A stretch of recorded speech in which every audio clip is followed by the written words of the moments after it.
Raise your hand if you'd ever done something you didn't want to do, but you did it to be with your pals. A lot of you. Well, I was with my three middle-aged speaker gal pals, Janice Stanfield, Susan Friedman, and Wendy Hansen. We were all speaking at a beach resort. And Janice says, let's go to the Mermaid Academy. What's that? I asked. She said, you get into a mermaid costume and they teach you tricks in the ocean. I said, you mean like synchronized swimming? I'm really more concerned about synchronized drowning. My idea of water sports is having margaritas in the hot tub. I thought it sounded lame, but I wanted to be with my gal pals. Besides, what's the worst that can happen? But then I started thinking, and I wondered what was next in the mythical education journey. Was this a gateway activity? Were we next going to Pegasus Prep School, where they strap wings to your back and push you off a cliff? Or perhaps Scimitar College? Congratulations, you're now half human, half horse. Don't plan to sit comfortably ever again.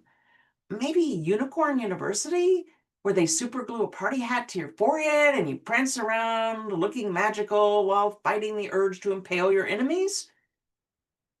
Well, at the Beachside Mermaid Academy office, we met our instructor, Tiffany, an 18-year-old, 89-pound, size 00 in a string bikini.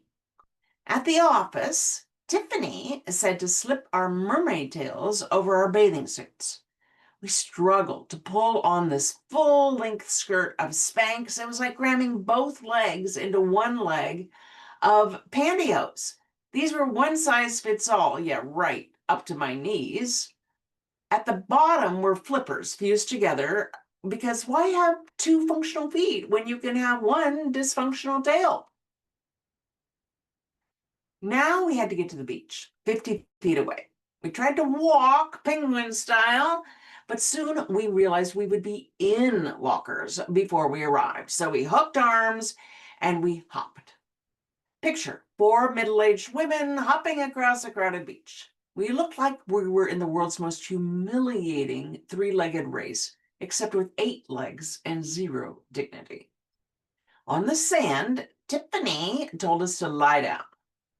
Not being a petite woman, I felt like a beached whale. I was less Ariel and more Shamu. Tiffany said she'd take pictures of us. What? Had I known I'd have photos taken of my bathing suit, I never would have signed up for this.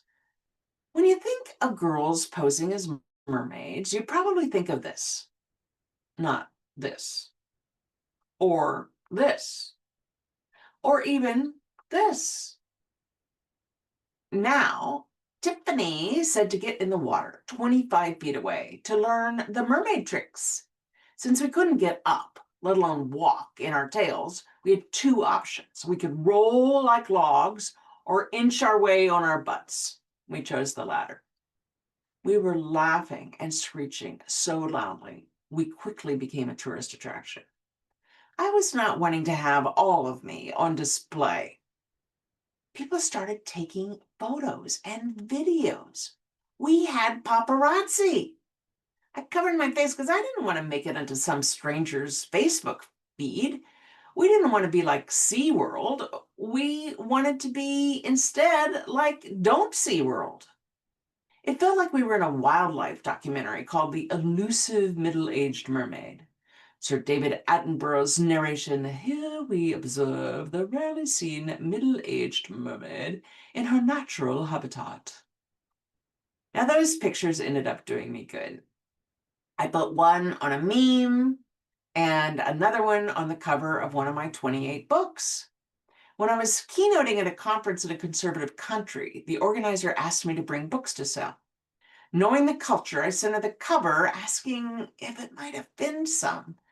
She said to put it face down on the table and explain in my talk that the cover might be offensive to some. I sold the most books that day. Who would have ever guessed that in this country, me in a mermaid suit would be considered porn? The moral of the story, sometimes trusting your friends leads to the best stories. And if they invite you to a mermaid academy, just go for it.